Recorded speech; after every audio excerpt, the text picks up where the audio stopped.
Good morning students. बेटा, आज हम अपने सुगंधा का पाठ 11 पढ़ेंगे। पाठ का नाम है दादा की कहानी, दादा की जुबानी। इसके लेखक हैं डॉक्टर शशि श्रीवास्तव। चैप्टर 11 है हमारा दादा की कहानी, दादा की जुबानी, और लेखक हैं डॉक्टर शशि प्रभा श्रीवास्तव। पात्र एक नाटक है बेटा ये। इसमें जो जो पात्र हैं उसके बारे में जान लेते हैं। पात्र परिचय का मतलब कौन कौन है इसमें। देखो, इसमें दादाजी हैं। दादाजी की उम्र है 65 वर्ष से ऊपर। रमेश, उम्र क्या है रमेश की? 12 वर्ष। रीमा की उम्र 10 वर्ष की है, स्त्री है। बच्चे की माँ की उम्र 38 वर्ष, 38 साल। दादाजी हैं, ये दादा का पोता है, पोती है रीमा, स्त्री है। रमेश और रीमा की मम्मी महंत जी हैं, इनकी उम्र है 60 वर्ष। रामू है, उम्र है 22 वर्ष। और दादी है, दादी की उम्र 50 वर्ष है। ये सारे पात्र हैं इनके। रमेश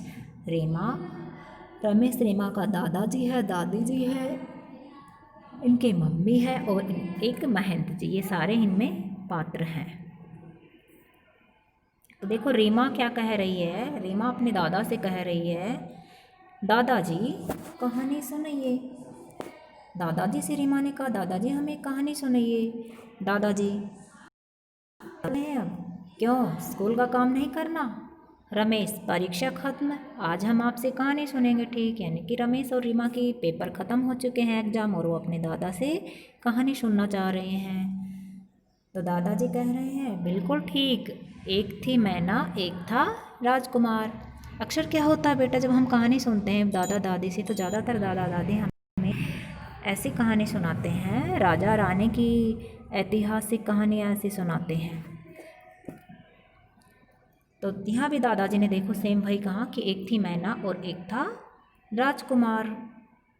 रमेश बीच में ही टोक देता है अपने दादा को, ना ना, हमें यह कहानी नहीं सुननी, राजा रानी की कहानी अच्छी नहीं लगती, एक अच्छी सच्ची सी कहानी सुनाइए ना।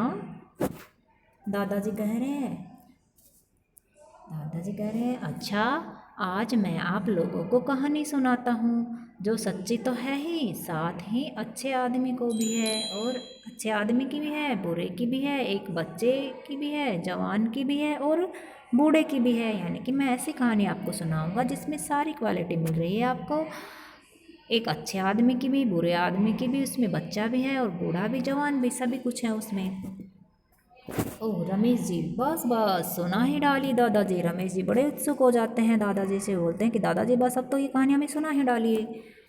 दादाजी, बहुत दिनों की बात है, कहानी शुरू कर दी है बेटा। देखो दादाजी ने, बहुत दिनों की बात है, दूर गंगा के किनारे एक गांव था।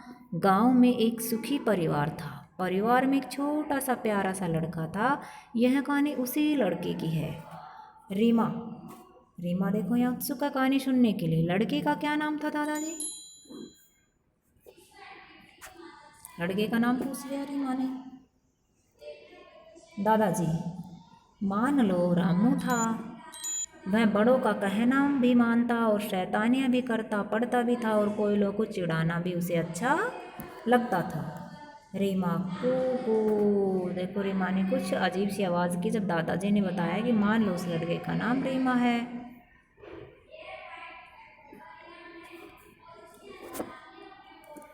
चुप कर, कहानी सुनने दे। हाँ फिर किसने कहा? रमेश कह रहा है हाँ कि चुप कर, कहानी सुनने दे।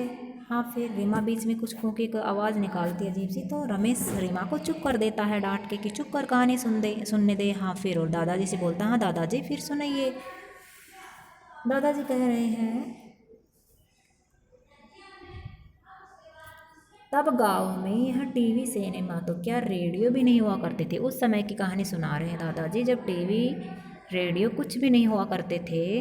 इसीलिए गांव में लोग नाटक मंडलियों का इंतजार करते थे। फिर रामलीला मंडलियों का तो कहना ही क्या, बस दशहरे के 10-15 दिन पहले मंडलियां गांव गांव में डेरा डाल देती और गांव वाले उनकी ऐसी आओ भगत करते कि पूछो ही मत। प्राचीन समय की बात है, बहुत पहले समय की बात है बेटा।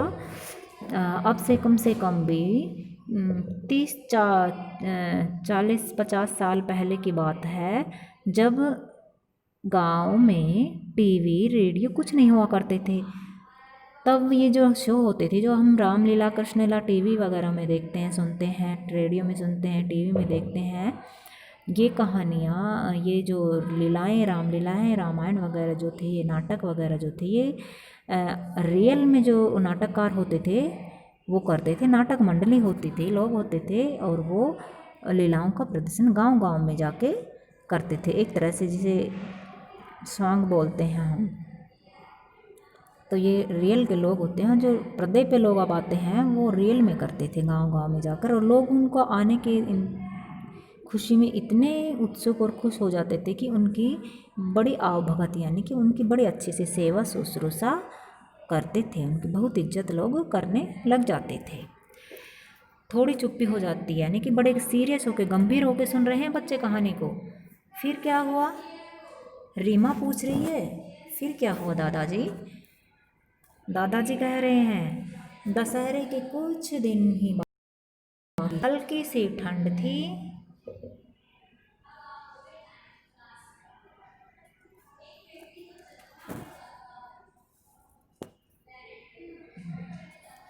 हल्की सी ठंड थी।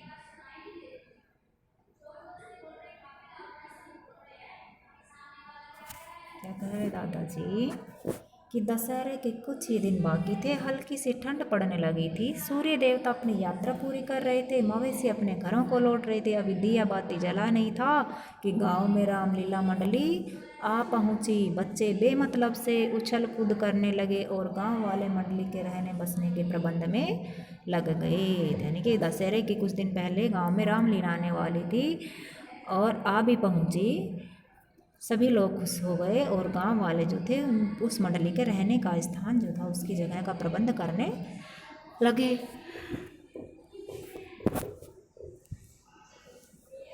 रीमा पूछ रही है कौन सा गांव? वही रामू के गांव में। रीमा ने पूछा कि दादाजी कौन सा गांव था, क्या उस रामू के गांव में आए थे? रमेश को देखो गुस्सा आ गया। चुप रीमा, बीच में मत बोल। रमेश कह रहा है कि रीमा चुप कर, बीच में नहीं बोलते। ये देखो यहाँ बेटा, ये दादाजी बैठे हुए हैं, है ना, ये दादाजी बैठे हैं। रीमा और रमेश देखो चित्रों के माध्यम से दर्शाया गया है, कहानी सुन रहे हैं। दादाजी क्या कह रहे हैं? हाँ बेटी, रामू के गांव में ही मंडली उतरी, सभी खुश थे, लेकिन रमेश लेकिन क्या दादाजी? देखो बेटा, लेकिन ये जो ऐसा इसका ये ऐसा निशान सिंबल आया है, ये हमारी साउंडिंग का आवाज़ का लेकिन, जैसे हम बोलते हैं ना, एक तो बोल देते हैं लेकिन यहाँ है लेकिन, यानी कि दादा ने इस लेकिन को थोड़ा लंबा खींचा है। थोड़ा दादाजी थोड़े डाउट में है। दादाजी वहीं तो बता रहा हूँ, दूसरे दिन सवेरे का पाठ करने वाला लड़का पेड़ पर चढ़ा और नीचे गिरकर टांग तोड़ ली। रीमा बाप रे, फिर क्या हुआ? दादाजी कह रहे हैं कि जो उस लड़का था, दूसरे दिन सवेरे राम के पाठ वाला, यानी कि जो राम का रोल कर रहा था जो लड़का, उस लड़के का पेड़ पर चढ़ गया वो लड़का और उसका पैर टूट गया, पेड़ से नीचे गिर गया। यानी कि जो मंडली आई थी गांव में, रामलीला की मंडली आई थी, इसमें जिस भी लड़के ने राम का, भगवान श्री राम का रोल दिया गया था जिसको, उस कलाकार की पेड़ पर चढ़ने से और गिरने से पैर टूट गया। तो रीमा कह रही है बाप रे, फिर क्या हुआ? दादाजी गांव में उदासी छा गई, राम के बिना तो नाटक जमता नहीं और टूटी टांग वाला लड़का भला क्या राम बनेगा? रीमा कह रही है उस रावण से लड़ना भी तो था दादाजी। यहीं तो मंडली के मालिक महंत जी बड़ी चिंता में पड़ गए, फिर सोचा क्यों न गांव के ही किसी लड़के को चुन लें। गांव में घूम घूम कर सुन कर उन्होंने राम के लिए रामू को चुन लिया। लड़का बुद्धिमान तो था ही, राम का पाठ उसने इतने सुंदर ढंग से किया कि क्या बताऊं। राम वनवास के समय तो औरतें आंखों पर आंचल रखकर रोने ही लगी, यहाँ तक कि महंत जी की आंखें भी गीली हो गई। यानी कि जब राम वनवास जाने लगा, ये सीन जब रामायण में दिखाया गया, उन कलाकारों ने दिखाया जिसका रोल रामू नाम का लड़का कर रहा था, तो गांव की सभी औरतें, ग्रामवासी जो थे, उनकी आंखें नम हो गई। रमेश, फिर क्या हुआ दादाजी? रामू, फिर क्या? कुछ नहीं, कहानी ख़त्म। नहीं नहीं रमेश, नहीं नहीं, यह कहानी तो अधूरी है केवल। रीमा कह रही है, सुनाइए ना दादाजी। दादाजी, कहानी तो सचमुच अधूरी है। फिर उन प्यारे से बच्चों के परिवार पर दुख के बादल छा गए। परिवार का मालिक, बच्चों का पिता भगवान को प्यारा हो गया। मेहनत नहीं तो धन नहीं, अब कौन करे मेहनत। बेचारी माँ अकेली, और औरत क्या करे। बड़े लड़के को स्कूल से निकाल खेती के काम में लगा लिया। धीरे धीरे घर की रौनक जाती रही। रमेश और छोटा लड़का रामू, देखो बेटा, जिस लड़के ने राम का रोल निभाया था, उस लड़के का पिता कुछ ही दिनों में एक्सपायर हो गए और घर की जो आर्थिक स्थिति थी वो खराब हो गई। तो रमेश कह रहा है, और छोटा लड़का रामू था, उसका क्या हुआ? तब दादाजी बता रहे हैं कि सोच में डूबे। दादाजी कह रहे कि जैसा कि होता है, नियंत्रण के अभाव में आवारा निकल गया। न पढ़ना, न लिखना, न काम, न धाम, चटोरा, जूठा और चोर बन गया। उम्र के साथ ही दुर्गुण भी बढ़ते चले गए और जवान होते होते मैं पूरा शराबी बन गया। यानी कि लड़के का पिता जो था, रामू का पिता, एक्सपायर हो गया था। घर की स्थिति खराब हो गई थी। बड़ा भाई जो था वो घर की खेती बाड़ी संभालने लगा था स्कूल से निकल के।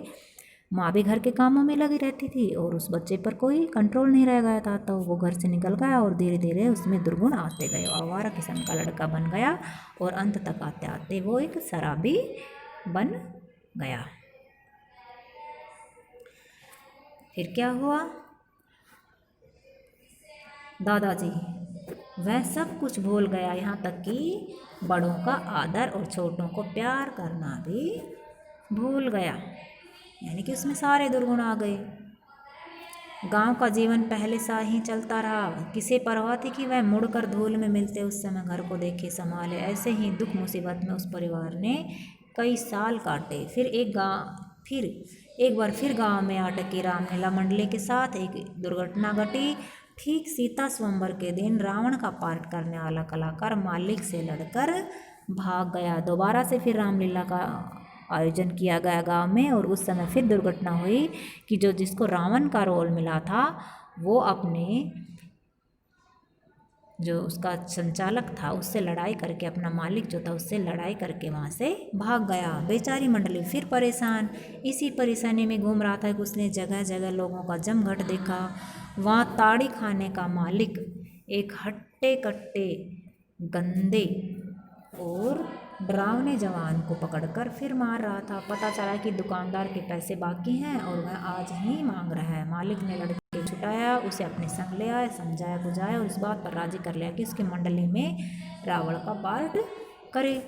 उसे इस बात पर भी राजी कर लिया कि वह जब वह मंडली में है दारू शराब को हाथ नहीं लगाएगा, बदले में उसका उधार चुका देगा और ऊपर से पैसा भी दे देगा।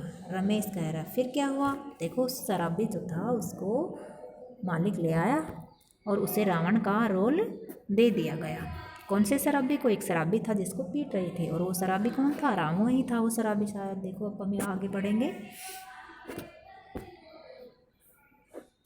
दादाजी कह रहे हैं रामलीला हुई और जमकर हुई। बिखरे लंबे गंदे उलझे बालों और लाल डरावनी आंखों वाले रावण ने सबका ध्यान खींचा। देखते ही देखते दशहरा बीत गया। रावण अपनी सारी बुराइयों के साथ जल गए। बुराई पर अच्छाई की विजय हुई। थोड़ी देर वो चुप्पी।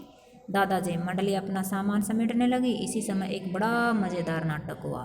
रीमा, क्या नाटक हुआ दादाजी? रीमा पूछ रही है। दादा ने बताया कि जैसे ही नाटक खत्म हुआ, एक बहुत अच्छा नाटक हुआ। तो रीमा पूछ रही क्या नाटक हुआ? तो दादाजी बता रहे हैं नाटक प्रारंभ हो रहा है। बाहर कुछ शोर होता है, जैसे कोई जबरन अंदर आना चाहता। हटो, मुझे जाने दो। जब नाटक मंडली जहाँ रह रही थी वहाँ बाहर जो था उसका शोर हुआ और जैसे कोई कुछ बोल रहा है, हटो मुझे जाने दो। महंत, अरे तुम आओ बेटा बैठो। लड़का कह रहा है मैं बैठने नहीं आया हूँ, नहीं मैं आपको उपदेश सुनना है, निकालो मेरे पैसे। 15 दिनों तक का बंद करके रख दिया। महंत अभी तो सवेरा ही हुआ, क्या अभी से देखो तुम्हारी माँ। लड़का बीच में धाड़ करी, आपसे मतलब मैं कुछ भी करूँ और वह बुढ़िया क्या मेरी शिकायत करने आई है? मेरे सब पैसे दो और अभी दो। तो महंत जी क्या कह रहे हैं, वह तो दूंगा ही, और सुनो तुम्हारी माँ कोई शिकायत करने नहीं आई है, मैं तो तुम्हारी पूजा करती पूजा। लड़का जोर से हंसता है, मैंने खट्टू मेरी पूजा करती है? महंत अपने ठाकुर झांकी में राम की जो फोटो लगा रखी है दादी ने, जिसे वो छाती से लगा कर रोती और बात करते हुए, तुम्हारी ही तो है। लड़का मेरी फोटो ठाकुर झांकी में? मैं हाँ 10-12 साल पहले मैं इस गांव में आया था, तब तुम्ही ने राम का पाठ किया था, याद है? कितने अच्छे लड़के तो तुम, ये क्या हो गया है तुम्हें?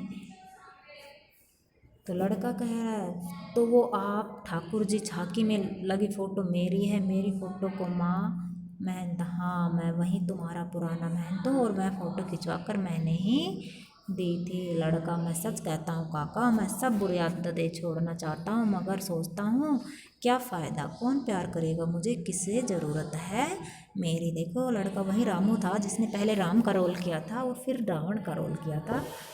तो उसकी माँ जो है वो उसी लड़के राम की पूजा करती है, उसकी ही फ़ोटो जिसमें उसने राम का रोल किया था। तो महंत जी उसे याद दिलाते हैं कि बेटा देखो तुम्हारी माँ है जो कि तुम्हारी पूजा करती है। तो लड़का कह रहा है कि मैं सब बुरी आदतें छोड़ देना चाहता हूँ, मगर को क्या फ़ायदा, मुझे कोई प्यार नहीं करता है, मेरी किसी को ज़रूरत नहीं है। क्यों, तुम्हारी माँ को तुम्हारी ज़रूरत नहीं है? पैसों के लिए यदि तुम 15 दिन पे ना छोड़ सकते हो तो क्या माँ के लिए जीवन भर नहीं छोड़ सकते? महंत जी समझा रहे हैं उसे कि क्या तुम रुपयों के लिए 15 दिन तक उसने शराब नहीं पी, रावण का रोल किया था तब तक, तो क्या तुम अपनी माँ के लिए जीवन भर ये नहीं छोड़ सकते? छोड़ सकता हूँ। लड़के ने कहा मैं छोड़ सकता हूँ, तो जाओ जाकर माँ से क्षमा मांगो और नया जीवन शुरू करो। जाने का स्वर और किसी को टकराने का स्वर, यानी कि वह वहाँ से चला जाता है और किसी से कोई टकराता है। हाय राम, मार डाला, अरे तू यहाँ भी पहुँच गया, मार के ही दम लेगा क्या? कौन कह रहा है? एक स्त्री आती है और कहता है हे राम मुझे मार डाला, अरे तुम यहाँ भी पहुँच गए, मुझे मार के ही दम लेगा क्या? स्त्री कह रही है। महंत जी कह रहा है अरे कौन है? अरे दीदी क्या, आइए आइए कुर्सी खिसका कर बैठिए। महंत जी उसे बैठाते हैं।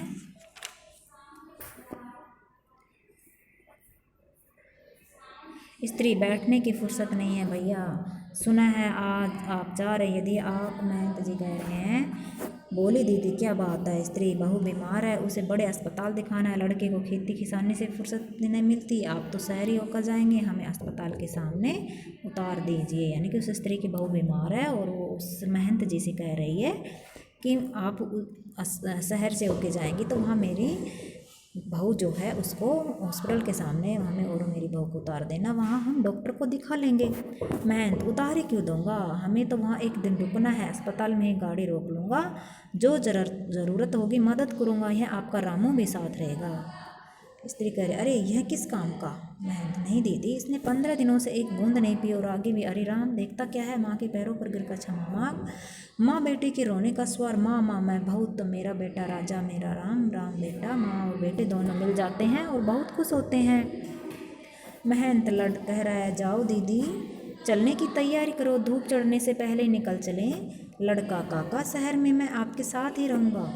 मैं अरे नहीं, मैं तो रमता जोगी हूँ, मेरी ज़रूरत तो मेरे परिवार को है।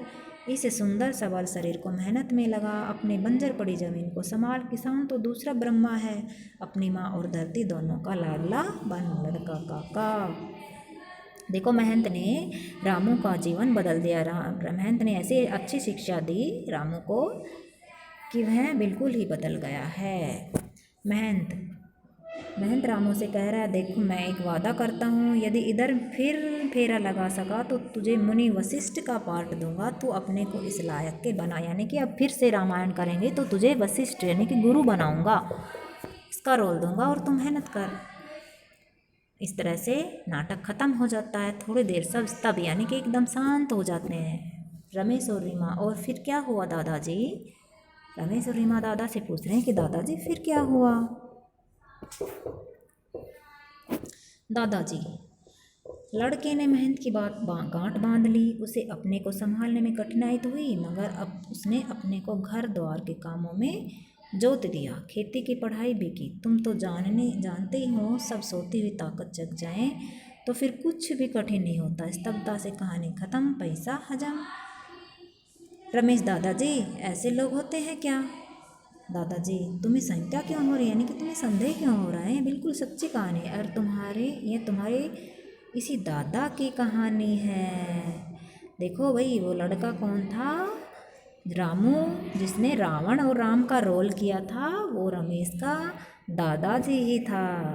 तो इसीलिए कहानी का नाम क्या लिखा गया? दादा की कहानी, दादा की जुबानी, है ना। तो बच्चे स्तब्ध हो गए कि आपकी कहानी। रमेश, नहीं हो सकता, आप भला कभी शराब पी सकते हो दादाजी?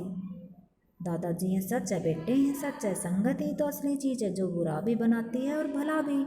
रमेश कह रहा, अच्छा अब समझा, आप गांव छोड़कर हमारे पास क्यों नहीं आते? आप महंत काका के इंतज़ार में हैं, आपको मुनि वशिष्ठ का पार्ट करना है। दोनों हंसते हैं। स्त्री का स्वर, बच्चों को अच्छी बातें सिखाने वाले तुम्हारे दादाजी तो साक्षात वशिष्ठ ही हैं।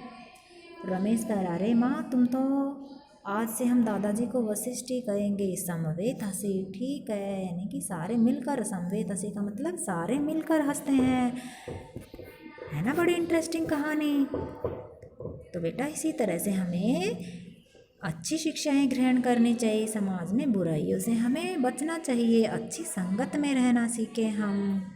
Okay, bye.